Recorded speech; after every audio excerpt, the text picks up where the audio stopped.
નમસ્કાર, બેનિફિટ બુલેટિનમાં આપનું સ્વાગત છે। હું રાજવી। તો જાણીએ આજના મહત્વના સમાચાર।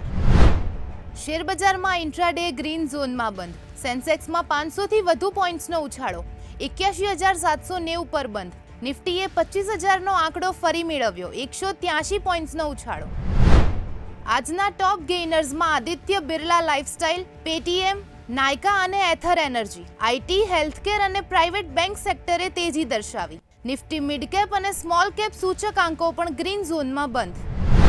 દિવાળીના તહેવારને લઈને ભારતમાં પ્રવાસીઓનો ઉત્સાહ જોર પર। અગોડાના ડેટા અનુસાર દિવાળી 2025 દરમિયાન ભારતમાં આંતરરાષ્ટ્રીય પ્રવાસમાં 67% વધારો નોંધાયો। દિવાળી માટે સૌથી વધુ સર્ચ કરાયેલા શહેરોમાં ગોવા ટોચે, ઉદયપુર અને જયપુરમાં પણ ભારે વધારો।